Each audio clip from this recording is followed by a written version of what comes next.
बड़ी डेवलपमेंट ये है कि काश पटेल जो कि प्रेसिडेंट बाइडेन के जो एफबीआई के डायरेक्टर थे उनको सेनेट ने कंफर्म कर दिया। You are talking to a first generation Indian kid. ये कहना था Keshav Patel, new FBI chief का। 18वां बंदा है काश पटेल जिसको अप्रूव किया है। आपको पता है इनके इंडियन बैकग्राउंड और नरेंद्र मोदी से दोस्ती का तो पता ही है। एक बड़ी ही खास बात यह है कि उन्होंने गीता पर हाथ रखकर ये ओथ टेकिंग सेरेमनी की है। उन्होंने अपना ओथ लिया है गीता पर हाथ रख के। तो उनको अपनी रूट्स पर फख्र है, कैश पटेल को। अब काश पटेल जो है he is a very prominent name और वो इसलिए वो जिसे कहते हैं ना एक बड़े हाईएस्ट लेवल पे आ गए हैं क्योंकि उनको ट्रम्प साहब की जो जिसे कहते हैं ना आशीर्वाद हासिल थी। तो देखिए, भारतीय तो once an Indian always an Indian. आप दुनिया में कहीं भी रह जाइए, 400 साल 500 साल, इंडियन अपना रूट नहीं छोड़ता। अमेरिका की तारीख में फर्स्ट इंडियन अमेरिकन जो लॉ इन्फोर्समेंट एजेंसी को लीड करेंगे, हेड करेंगे। एफबीआई ने बहुत सारा काम किया था ट्रम्प के खिलाफ, तो इस चीज़ को आप देखें और बड़ा नैरोली उनको अप्रूव किया गया। आपको पता है एफबीआई का 10 साल के लिए उनको डायरेक्टर बना दिया गया है। ट्रम्प साहब बहुत क्लोज कॉन्टेस्ट था, 49-51 से जीते हैं वो। जय हिंद दोस्तों, अमेरिका के एफबीआई डायरेक्टर के शपथ ले चुके हैं अब काश पटेल, जो कि एक भारतीय ओरिजिन है और गुजरात से उनका पेरेंट्स जो माइग्रेट किए थे, पहले तो अफ्रीका गए थे और उसके बाद अमेरिका में शिफ्ट हो गए थे। तो ओरिजिन तो भारतीय ओरिजिन है और जिस तरह इस बार डोनाल्ड ट्रंप के कैबिनेट के अंदर ज़्यादातर भारतीय ओरिजिन के मंत्रियां शामिल है, तो इसको लेकर ज़्यादातर कुछ जो दुश्मन कंट्री है उनके आगे पीछे आग लग रहा है और उनमें से एक पाकिस्तान हमारा पड़ोसी कंट्री है। हर वक्त भारत की तरक्की या भारत का कहीं पर अगर कनेक्शन मिल जाता है तो पाकिस्तान को दिक्कत होता है। काश पटेल ने उन लोगों को क्रिमिनल गैंगस्टर कहा था जिन्होंने ट्रम्प की हवाले से बात की थी। सारे के सारे डेमोक्रेटिक सेनेटर्स ने उसके खिलाफ वोट डाला और दो, जैसे मैंने आपको बताया कि रिपब्लिकन्स हैं, सुसन कॉलिन्स और लीज़ा अलास्का की हैं और सुसन जो है वो मेन की हैं, दोनों ने वोट नहीं दिया। अब अब ट्रम्प की जो कैबिनेट है वो क्लियर होती जा रही है। 18वां बंदा है काश पटेल जिसको अप्रूव किया है। आपको पता है इनके इंडियन बैकग्राउंड और नरेंद्र मोदी से दोस्ती का तो पता ही है, ठीक है।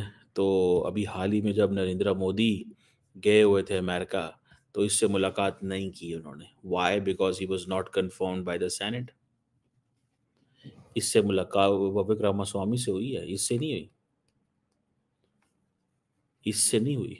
और दूसरा ये भी था कि डायरेक्टर नेशनल इंटेलिजेंस से जो मुलाकात हो गई थी, तो अगर इनसे भी मुलाकात होती तो लोगों ने कहना था why the Modi administration is meeting all the deep state and the national intelligence के लोगों को क्यों मिल रहे हैं, ठीक है ना जी। सो ये चीज़ वो है। अब अगर आप देखें तो ये इनकी जो पोजीशन है काश पटेल की, ये पूरी की पूरी एजेंसी को हिला देंगे। इंडियन बैकग्राउंड का बंदा है। देखिए यहाँ पे दो चीज़ें हैं, यहाँ पे। एक चीज़ तो ये है कि उन्होंने कहना जी हाँ जी क्या करना है, उन्होंने कहना जी मैंने वही करना है जो मुझे ट्रम्प ने कहना है। एक तो ये बात है। दूसरी बात ये है कि इस तरह के जो नॉन वाइट लोग हैं अगर वो आते हैं और पावर में इस तरह की चीज़ें करते हैं तो इट कैन लीड टू कि जी इनको नहीं लेके आना पावर में। आपको पता है जो भी है, लेकिन सिस्टम इतना आसान नहीं है। अब जो एफबीआई जो डायरेक्टर है उसके कुछ 37,000 मुलाजम हैं, 55 इनके ऑफिस हैं, 350 इनके सैटेलाइट ऑफिस हैं, दुनिया की 60 फॉरेन लोकेशंस पे काम कर रहे हैं। 200 कंट्रीज में ये आप वो लगे हुए हैं, 200 के 200 मुल्कों को कवर करते हैं। और सो इट मीन्स कि उसके पास तो बहुत बड़ा मैंडेट है। लेकिन नॉर्मली जो एफबीआई के लोग होते हैं ये मीडिया पे नहीं आते, लेकिन बिकॉज ये ट्रम्प की पार्टी के लोग हैं तो इनका ये है कि ये बहुत ज़्यादा मीडिया पे आते हैं, या मीडिया इनको बहुत ज़्यादा प्रोजेक्शन देता है, या मीडिया इनको वे ये कहा ओथ लेने के बाद जो स्पीच की उसमें उनका ये कहना था कि ब्रिंग इट ऑन, आप कर लें मेरे खिलाफ जो करना है, आपने मेरे खिलाफ जो बोलना है बोल लें। मुझे जिस तरीके से मीडिया ने टारगेट किया है, काफ़ी मीडिया ऐसा था जिसने नेगेटिव भी उनके खिलाफ कैंपेन चलाई। उनके फेथ को टारगेट किया गया, उनकी पर्सनालिटी को टारगेट किया गया, उनके कॉन्सेप्ट्स को टारगेट किया गया, उनके नैरेटिव को टारगेट किया गया। तो कैश पटेल ने बड़े एक कहते बिंदास होकर उन्होंने ये कहा है कि ब्रिंग इट ऑन, अब तो जीत गया, हूं ते जित गए ने, जो मर्जी तुसी करना कर लो, जो आपने करना था वो कर लिया। तो मीडिया को ये कह रहे थे कि आप जो कर सकते हैं वो करें। अच्छा, अब मैं आपको ये बताऊं कि इस सेरेमनी की ख़ास बात ये रही कि इस सेरेमनी में उनके रिलेटिव्स भी शामिल हुए, कि सिस्टर हैं वो उनके साथ थी। और एक बड़ी ख़ास बात यह है कि उन्होंने गीता पर हाथ रखकर ये ओथ टेकिंग सेरेमनी की है। उन्होंने अपना ओथ लिया है गीता पर हाथ रख के।